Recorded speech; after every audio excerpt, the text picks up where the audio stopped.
Bonjour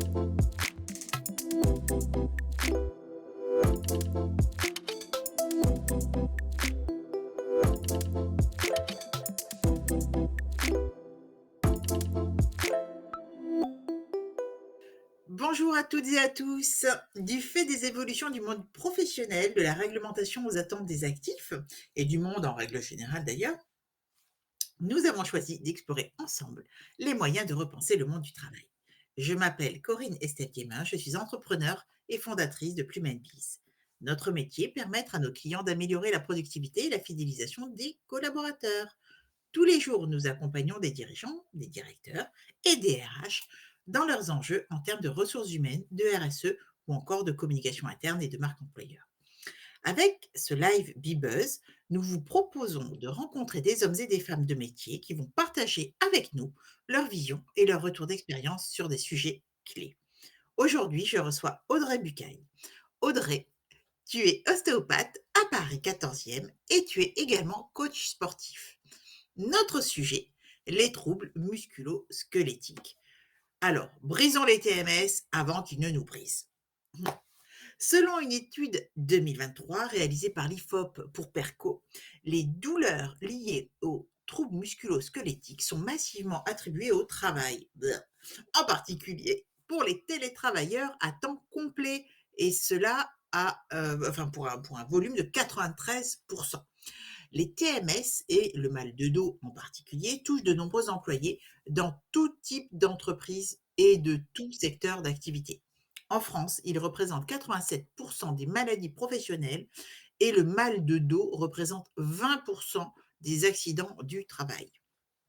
Parmi les TMS les plus fréquents, on peut citer le syndrome de la coiffe du rotateur de l'épaule, le syndrome du canal carpien au poignet, l'épicondylite, excusez-moi, latérale au coude, les lombalgies, plus facile à dire, donc les douleurs bien connues au niveau du bas du dos, pardon, et les cervicalgies, donc les douleurs au niveau du cou.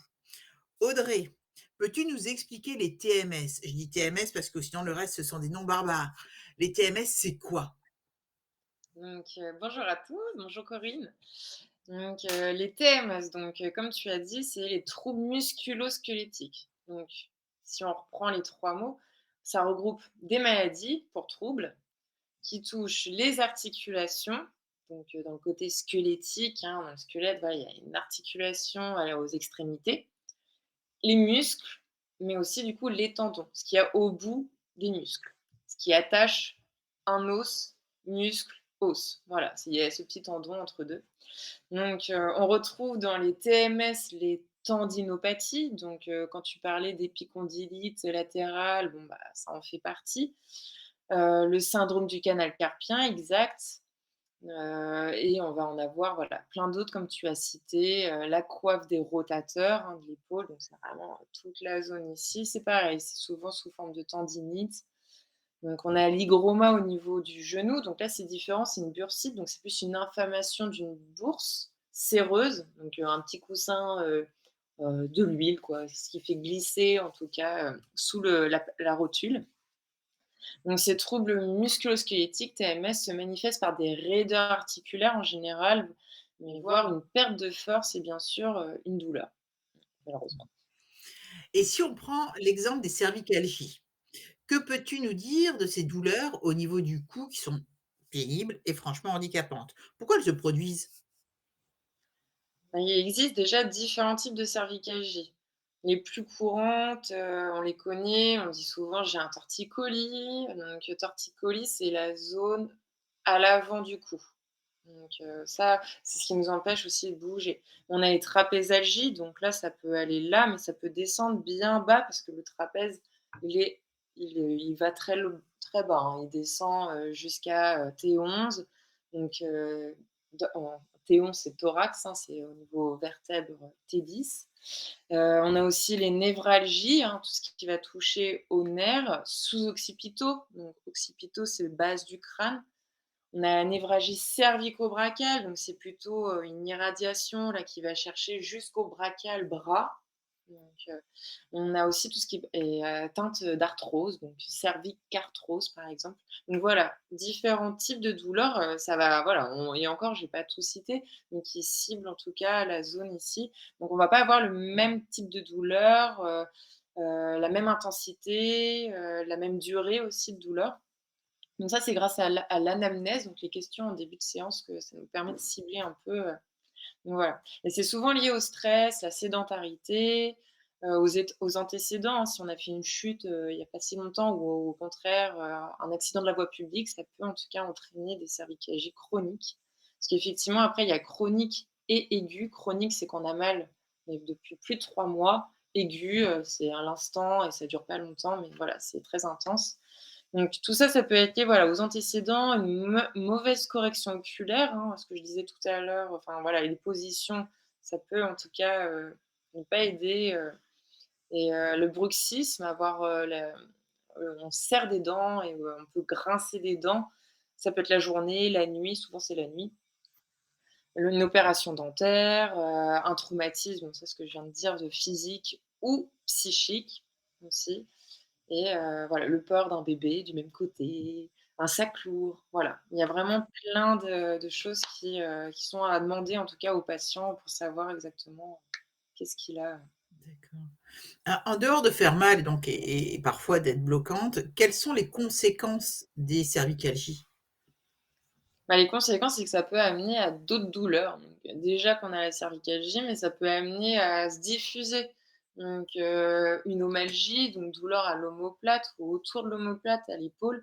Dorsalgie, donc plutôt la cervicale, hop, on passe un cran au niveau dorsal ou thoracique. Et ça peut aussi produire des migraines, associées avec voilà, le fait d'avoir une compression, donc voilà, ça ajoute en tout cas des douleurs. Donc ça, et quand on a tout ça, ça fatigue le corps, donc on est plus fatigué, donc moins efficace au travail, et aussi dans le sport, on a rarement envie de faire du sport quand on a mal partout. C'est certain. Alors comment faire pour remédier au TMS? Donne-nous ta recette. Ouais, du coup, la recette, ça serait de bouger, et on va me dire: «Oui, mais vu que j'ai mal partout, le fait de bouger, bah, ça empire, en fait». Oui, mais de bouger, c'est voilà, le mouvement, c'est la vie. Donc prenons l'exemple de l'arthrose, plus vous allez mobiliser vos cervicales, muscler votre cou, moins l'arthrose s'installera, et du moins la raideur sera moins présente. Donc vraiment le fait d'être statique, effectivement, hein, on a pas mal sur le moment, vu qu'on ne bouge pas, on ne stimule rien. Donc à l'instant T, c'est agréable, mais c'est pas la solution car en fait on «rouille» entre guillemets, et que quand on mobilise nos articulations, nos muscles, bah, on a quelques douleurs sur le moment, forcément, enfin voilà, on a mal, mais après il faut doser, il y a un seuil de douleur aussi à accepter. Rien que de marcher un petit peu, voilà, c'est une activité physique, et au fur et à mesure, la machine se dérouille car on met de l'huile, dans les articulations. Donc là, voilà, je parle, vraiment, de manière, c'est non médicale, mais c'est vraiment le schéma type, donc moins on fait, moins on aura aussi envie d'en faire, et plus vous serez actif, plus vous serez curieux en fait d'en faire plus, et c'est ça ma recette, hein, c'est vraiment plus on fait. Merci. Alors, est-ce qu'un ostéopathe peut aider? On entend souvent, dire, «Ah, je vais chez l'ostéopathe, j'ai mal là, je vais chez l'ostéopathe, nin donc est-ce que l'ostéopathe peut aider et surtout dans quelles limites? Nous aidons le corps à retrouver, sa mobilité, aux articulations, aux muscles et aussi, au fascia environnant. Le fascia, c'est ce qui recouvre, c'est une petite couche qui recouvre les muscles, qui a pas de limite, hein, ça va d'un point 1, à un point Z, hein, vraiment ça fait de la tête aux pieds. Donc c'est très intéressant, et donc oui, on peut aider, mais à notre échelle, hein. C'est, la limite, c'est que nous ne sommes pas des magiciens. Le patient, il doit rester, proactif, hein, pendant la séance et après la séance. C'est-à-dire pendant la séance, le patient, s'il dort, bon, bah, tant mieux, il est reposé, mais en fait, il est pas avec lui, il est pas à l'écoute. Donc voilà, on essaye quand même pendant la séance d'expliquer, un minimum. On n'essaye pas non plus de bourrer la personne d'informations, qui l'intéressent pas forcément, mais en tout cas, voilà, de l'accompagner. on n'est pas magicien. Donc après c'est aussi en changeant, quelques mauvaises habitudes du quotidien qui sont simples à changer, hein. Et en essayant certains exercices qui prennent que quelques minutes à faire par jour. Moi personnellement, je leur fais une fiche conseil que je leur transmets par mail. C'est un petit récap conseil de la séance avec des exercices, spécifiques, hein, pour la personne, par rapport à la douleur, et d'autres points, qui peuvent être notables, nutrition, sommeil et après, bah, il y a plus qu'à, quoi. Et ce n'est pas le praticien qui est maître, hein, du destin du patient, mais bien le patient lui-même. En tout cas, c'est comme ça que je vois les choses. Oui, ce qui semble tout à fait, honnête et logique. Alors les TMS sont l'une des principales causes d'absentéisme au travail, on l'a vu, et de chute de la productivité. Il est donc fondamental de lutter contre ces troubles, car leur impact joue directement, sur l'écoute personnelle et indirectement sur toutes les conséquences en chaîne liées à l'absentéisme. Si on prend l'angle positif, lutter contre les TMS, c'est améliorer le confort et la qualité de vie de l'actif, du professionnel, ce qui contribue à une meilleure satisfaction au travail et à une plus grande motivation. Que peut-on faire pour lutter contre les TMS? Faut-il adapter l'environnement de travail?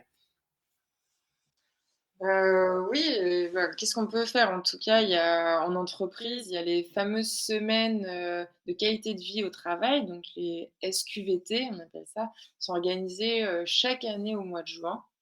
Sont nécessaires à mon sens pour sensibiliser les employeurs et après voilà, il y a aussi, l'ergonomie au travail qui est un point aussi important.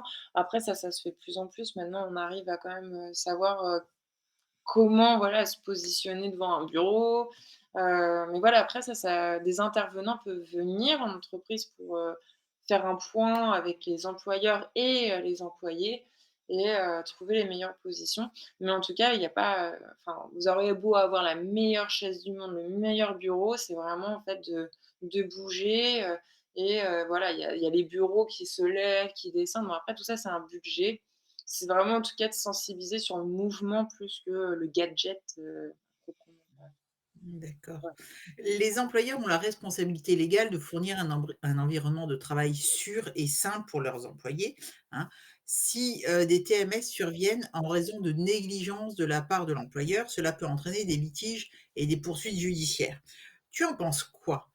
Que faire pour se prémunir de ces situations finalement, préjudiciables? Tu as parlé tout à l'heure que chacun était responsable de lui-même. Moi, je suis, complètement en phase avec ça. Mais qu'en penses-tu toi, en tant que professionnel?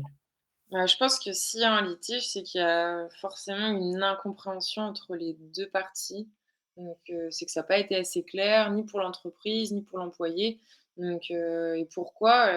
Tout simplement, la santé, c'est pas évident pour tout le monde, il y a des études, spécifiques, dans la santé et voilà, chacun a son rôle et voilà, c'est des sujets qui peuvent être sensibles, mais juste parce que ça a été incompris, en fait, par l'entreprise.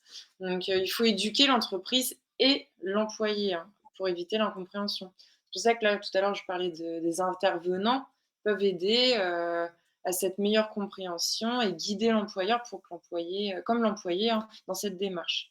C'est faire de la prévention, comme la SQVT, en plus c'est assez chouette, on rencontre des collègues qu'on n'a jamais vus, enfin voilà, ça amène aussi à d'autres, voilà, bénéfices et pour toute entreprise ne peut pas se permettre, voilà, ce genre de semaine qualité de vie au travail puisque ça a un budget. Donc voilà, mais après j'ai envie de dire, c'est la responsabilité, aux citoyens de faire le nécessaire pour améliorer son quotidien avec son équilibre, pro perso.